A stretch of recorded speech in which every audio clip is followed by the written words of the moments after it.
Happy 4th of July, we can figure it out. By Dr. Glenn Mollette. America has always been a land of hard work and struggles, but always with the hope and dream of success and prosperity. On the 4th of July we celebrate our Declaration of Independence, which was ratified by the Second Continental Congress on July 4, 1776. The Second Continental Congress declared that the 13 colonies were no longer subject and subordinate to the monarch of England, King George III, and were now united, free, and independent states.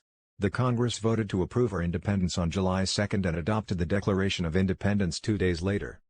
Benjamin Franklin is reported to have said, I know there shall be no nation on earth that works harder than the great and powerful United States, and so I dare say that the celebration of July 4th should be a day on which none shall work and instead all will refrain from exerting themselves in any way. Historians have said that when John Hancock signed the Declaration of Independence, he did so in a bold hand, in a conspicuous manner, and rose from his seat, pointing to it, and said, "There, John Bull can read my name without spectacles, he may double his reward and I put this at defiance."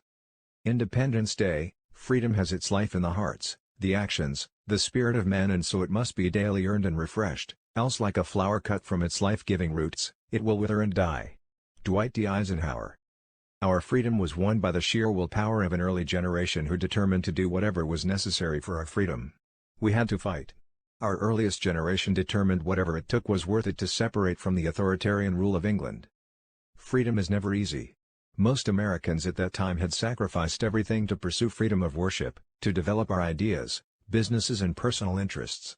It took years for Americans to begin to experience some prosperity, and most never did.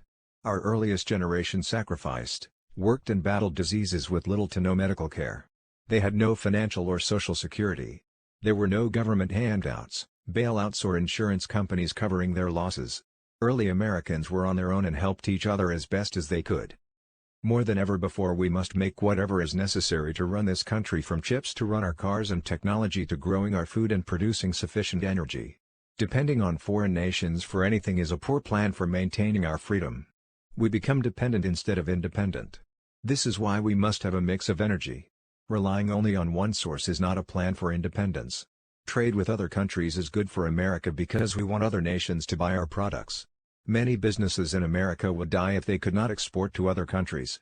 The main idea is that we produce enough to have enough as we need it in America. I love America. We have a great history. We have some problems, but who doesn't? Together we can figure it out. Hear Dr. Glenn Mollette every weekday morning on XM Radio 131. Learn more at glennmollette.com. Like his Facebook page at facebook.com/GlennMollette. Additional biographical, Dr. Glenn Mollette is a graduate of numerous schools including Georgetown College, Southern and Lexington Seminaries in Kentucky. While here, please consider subscribing to this channel.